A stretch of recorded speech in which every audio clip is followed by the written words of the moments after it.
This week, Senate Republicans are set to push through the Senate a bill that betrays rural communities, harms global health, weakens America's standing abroad, and worst of all, sets the stage for even more harmful cuts down the line.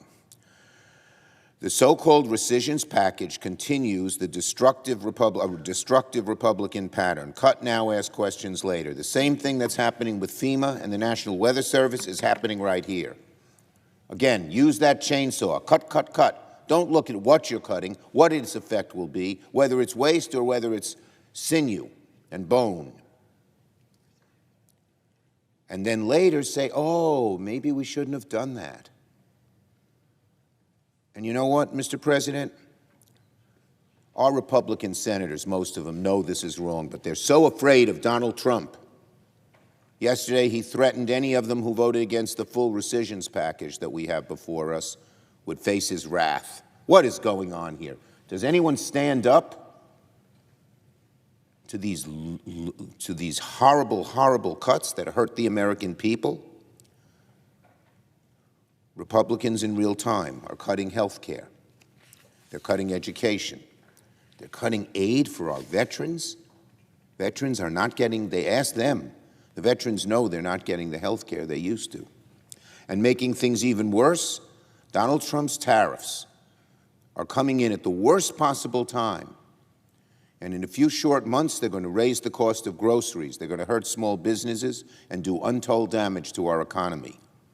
And now this package suffocates public broadcast. Well, did they even know when they said they wanted to cut it? You know, Donald Trump doesn't seem to like it.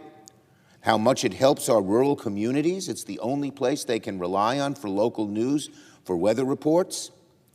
That farmers across rural America depend on public broadcast to get weather reports because there's no other way.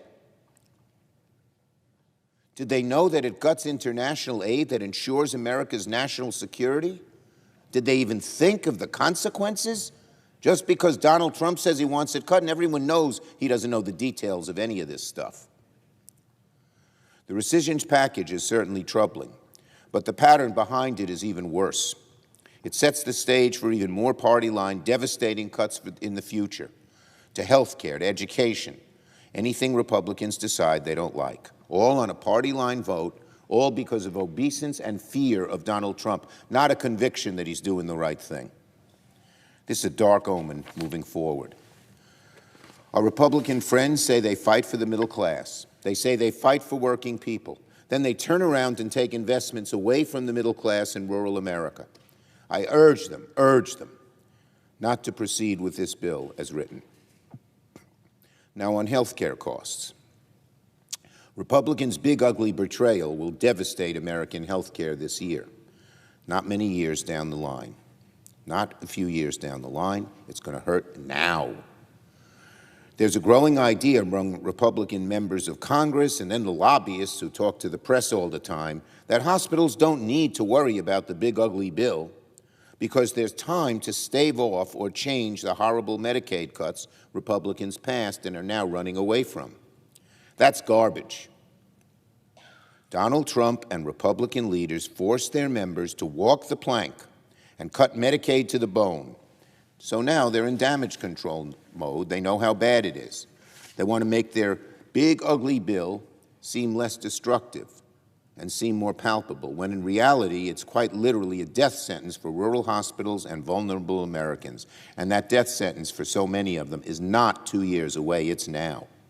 Here are the facts that show Republicans' big, ugly betrayal is having an impact right now, not later. At least 300 rural hospitals are at immediate risk of closing because of this bill. Already, not 2 years from now, this week, a few weeks after the bill passed. Hospitals in Iowa, Nebraska, North Carolina, and Maine have announced their closing or are in serious danger of closing. Not in 2027, not in 2028, now. Governors in at least 8 states, have called special sessions this summer, not in 2028, not in 2027. They've called special sessions this summer, or are pushing stopgap subsidies to shield doctors and hospitals from the immediate harm. States don't see the big ugly bill as a problem for years from now. To them, to the workers, and most of all to the people who get health care in a lot of these rural hospitals, it's a problem right now. And this fall, more problems. Not in 2028, folks. This fall, people will get notices that their insurance premiums for the Affordable Care Act will go up 75% on average because Republicans chose not to extend tax credits for the ACA. This will also impact people on private insurance. If you don't have ACA, Medicaid, Medicare, you're still going to get increases in your insurance. Everyone is affected by these cuts, just about everyone.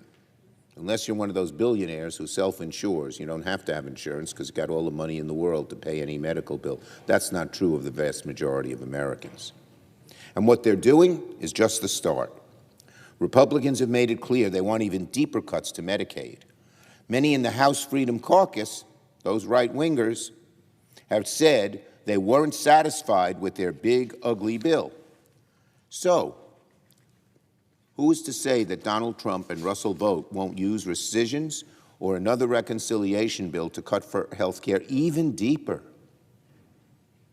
And what are our Republican colleagues going to do when the handful of right-wing Freedom Caucus people in this body and the other body say they demand cuts or they won't vote for any bill? Are they going to cave once again? Say, okay. Let me say it again. All this talk from Republicans that many of their own cuts won't materialize is utter nonsense. Hospitals are closing now, states are reacting now, insurance companies are adjusting now, and the harm to the American people will happen now, not later.